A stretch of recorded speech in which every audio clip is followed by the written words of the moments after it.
Sallu Assalamualaikum sunat warahmatullahi wabarakatuh. Kita sedang berada di 17 ya. 17 Ramadan yang dikumpulkan oleh para tokoh, 17 rakaat, 17 Agustus, 17 Ramadan. Bertepatan dengan bulan ini juga nuzulul Quran, turunnya Al-Quran. Jadi dari pertama yang diberkati sebenarnya turunnya Al-Quran dari Lauhul Mahfud. Lauhul Mahfud itu nama kitab, Kitabim Mubin, Kitabum Maknun, ya. Jadi semua itu kitab catatan amal semua makhluk Allah. Diturunkan secara utuh oleh Allah di bulan Ramadan sampai ke langit dunia yang kita lihat batasan pandangan kita itu langit dunia.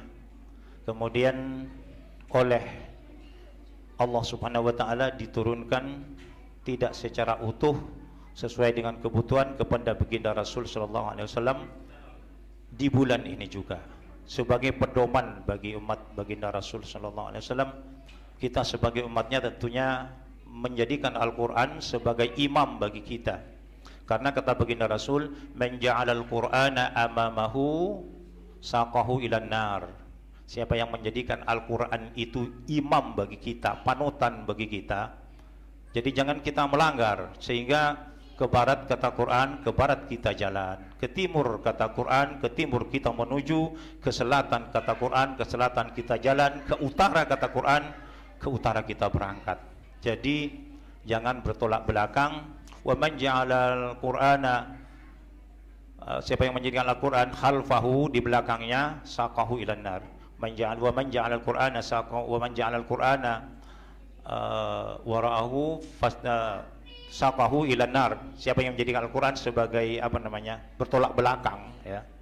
Ke barat kata Quran, ke timur kita jalan, ke selatan kata Quran, jangan kata Quran, boleh kata kita. Itu saqahu ilan nar, kembalinya kita ke neraka. Itu pedoman nomor satu bagi kita umat Islam yang diturunkan di bulan ini, maka kita bangga.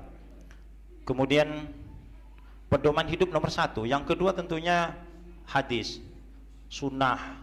Jadi sunnah itu lebih luas dari hadis. Kalau sunnah perbuatan baik baginda Rasul sejak kecil, baik itu sampai remaja, sampai yang disebut hadis itu mulai Rasulullah SAW diangkat sebagai Nabi dan Rasul, tepatnya juga di bulan Ramadan.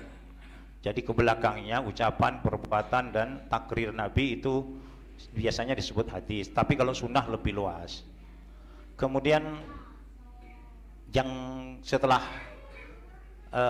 hadis ada ijma'ul ulama, kesepakatan ulama dalam menentukan hukum. Al-Quran disyari tidak ditemukan dalam hadis, tidak temu ijma'ul ulama. Ulama seluruh dunia kumpul menentukan sikap terhadap apa yang terjadi, dijadikan sebuah pedoman hidup. Itu ijma'ul ulama. Kemudian yang keempat, kita umat Islam yang Ahlus Sunnah wal Jamaah khususnya itu ada qiyas. Qiyas itu ya analogi. Kemudian qiyas itu juga macam-macam, ada qiyas aulawi, ada qiyas burhani, ada qiyas istiqra'i, tamsili, iqna'i, khitabi, macam-macam. Jadi termasuk Al-Quran itu juga tipe ayatnya banyak. Jadi kalau kita faham, kalau mau jadi kiai ya mestinya harus faham. Saya tak bakat jadi kiai sehingga banyak yang tidak paham.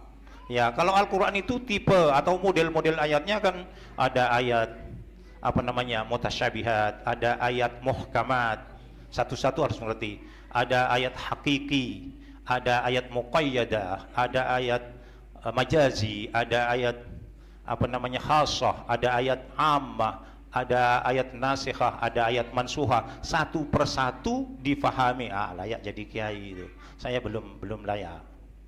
Kemudian qiyas itu qiyas aulawi. Ada contoh satu. Qiyas aulawi itu pedoman yang terakhir bagi kita umat Islam itu.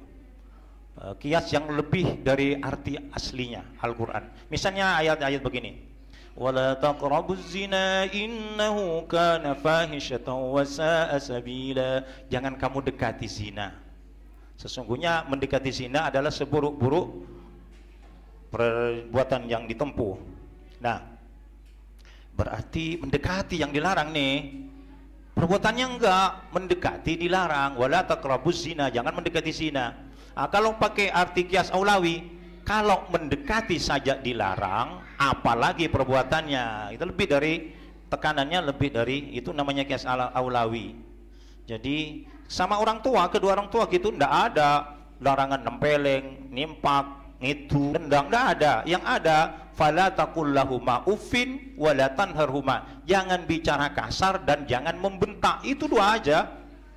Berarti kalau pakai qiyas aulawi artinya kalau bicara kasar saja dilarang, apalagi nendang, apalagi jotos, itu larangannya enteng tapi berat. Jadi namanya qiyas aulawi. Ada qiyas istiqra'i.